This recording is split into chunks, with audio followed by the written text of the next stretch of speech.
What's going on, everybody?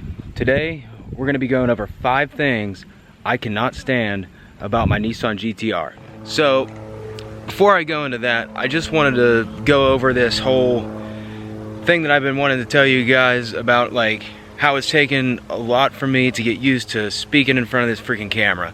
So I'm going to start to be just add a little bit more personality to this channel or this vlog, because I feel like I've been very dry and boring and not completely myself. So with time, hopefully I can get better at that, and you guys can start to enjoy this a little bit more, and so can I, just being comfortable. Because trust me, I'm a pretty funny dude, and if you don't think so, well, forget about it. So anyway, I just wanted to get that out there. Just bear with me while I try and figure this out. I know I'm not getting any hate comments or anything like that, but like for me, looking at it, it's like, wow, dude, you're freaking boring. You're boring. You sound like a monotone teacher that nobody wants to listen to. So I'm gonna spice it up a little bit, maybe throw some mannerisms in there. Who knows? What? No, I don't know. But it's time for me to like just express myself like I normally would, just so you guys can know me better. Because if you met me in person, you wouldn't see me talking like I do in the videos, like some buh buh buh buh buh buh buh buh. So I'm gonna try and get over that. So I have no reason to be afraid to do this, because it's kind of cool that I'm doing it, or at least trying it. Not saying I'm gonna be great at it, but I'm giving it a shot, and I want to do the best I can. So that's all that I wanted to get out there for this little intro portion, if you will. So now, on to the 5 things I can't stand about this car. So, you can see I'm down here by the wheel. And I'm going to have to tell you, the brakes, when you're pulling up to a stoplight, sound like you're pulling up in some old rust bucket work truck. So, not hating on the work trucks, but when people look at you, they're like, really? GTR, and it's squealing like crazy? Well, yeah. I don't know why they're like this. From what I read, it's the metal compound in the brakes, and there's really no way around it. I know that there's like a plastic clip that you could, or not a plastic clip, Jesus Christ. That's like saying, that is stupid. It would just melt. Anyways, a metal clip that goes over these pins so that it stops them from rattling. And from what I hear, like the pistons, they press up against the pad, and without the retaining clip, the pads kind of oscillate or move around on the pistons, which causes the squealing. And then others say that it's the compound in the brake, like I said before. But I'm gonna try and, oh, jeez, I can't speak. I'm going to try and put some of those clips on there to reduce some of the noise, and we'll see how it goes. And I'm going to try a different brake pad, but that's reason number 1. So, reason number 2 that I don't like this car is when you're sitting in that pretty little driver's seat in there, which you can't see because this tint is pretty damn dark when I bought it, and it's pretty illegal. Not going to lie. Surprised I haven't got pulled over yet. But number 2, when you're sitting in there and you're driving along and there's any road that is anything less than perfect, like it kind of sounds like the car is rattling apart. Now I've seen a few videos, one by Bros for Speed. He went under there and was, you know, adjusting his exhaust so that it wasn't hitting some of the stuff, and that seems to be, like, from what I was hearing when he was messing around with it, that's kind of what I feel like I'm hearing. So I'm gonna have to go underneath here and figure that out as well, because it just sounds terrible. Like, if you have passengers in the car, they're probably scared for their life, because it just sounds like the car's falling apart. But that would have to be reason number 2. I know it's kind of petty, but that's pretty much all that I can muster up on this list. So that's number 2. So number 3 is gonna have to be how soft this paint is. So up here, I don't know if you can see it. Let me see if I can bring it up. But like, if you drive this car a lot, like, you're gonna end up having a ton of rock chips all over the front of your car.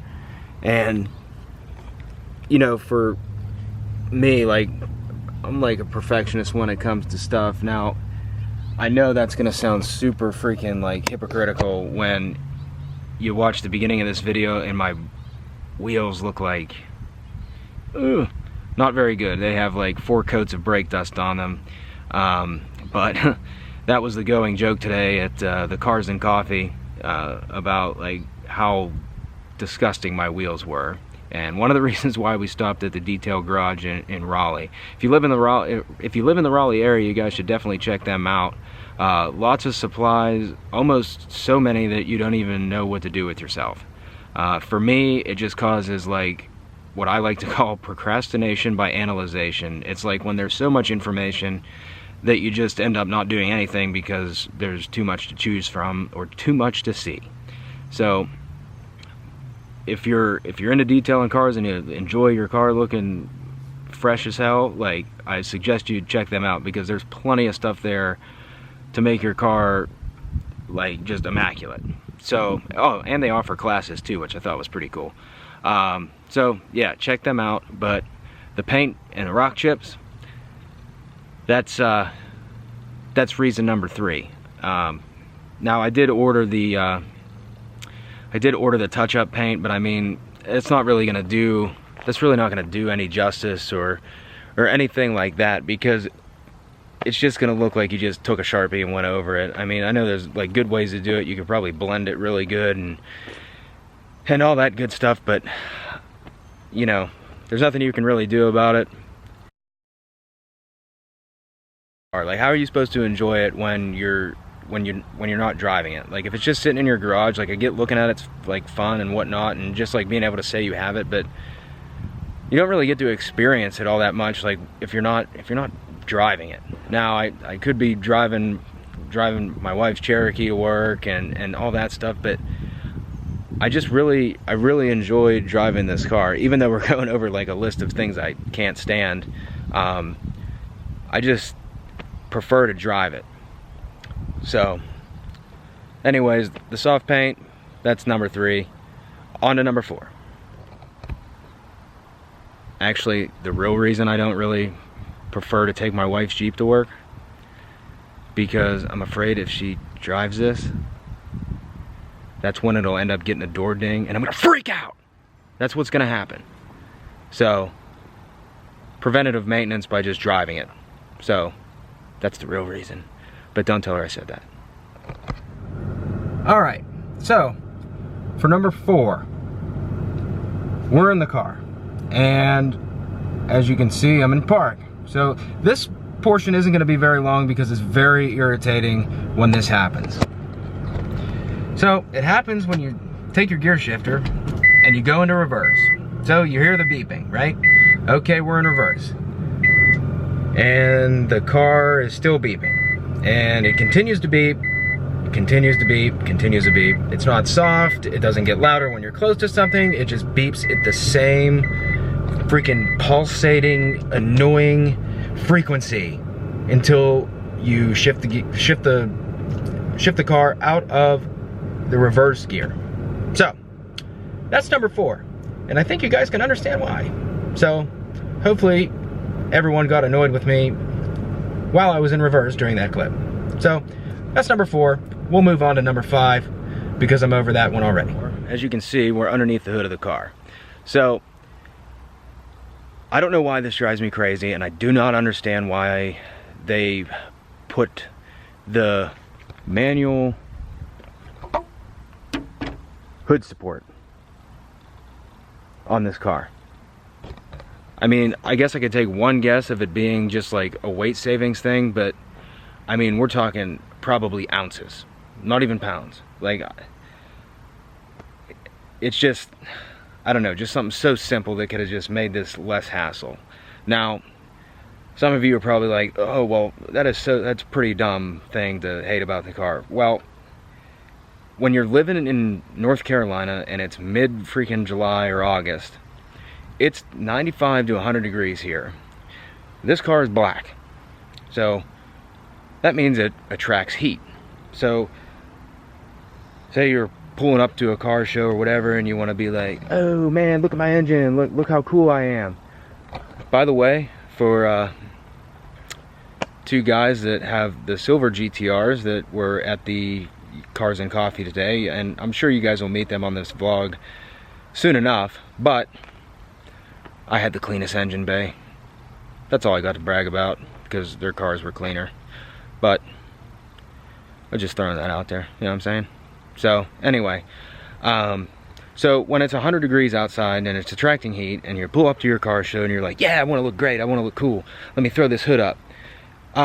Well, I hope you brought gloves, because the hood is gonna burn the piss out of you. I'm just saying, it's gonna burn. I burnt my hand on this before. Nothing like 3rd degree burns or 2nd degree burns, but enough to where it makes it like super uncomfortable, where you just want to drop the hood. So as I was actually just putting it up just now, it was still freaking hot, and I've been parked in this shady spot for a little bit of time now. Alright, well, that's the end of this video on the 5 things that I don't like about my 2014 Nissan GTR. At the end here, I'm going to throw in a few clips of today's Cars and Coffee event, and the 3 GTRs that were there, mine and 2 other guys is included. They were all 2014s, 2 were silver and mine is black. So there's going to be a little clip there too of us riding down the highway to go to the detail garage.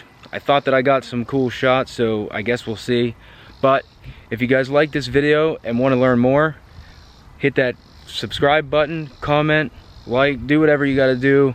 And I hope you guys stick around and bear with me through the camera shyness and getting used to this whole camera thing. So again, I just wanted to put in here that for my 1000th subscriber, I will be doing like a special giveaway for whoever that is.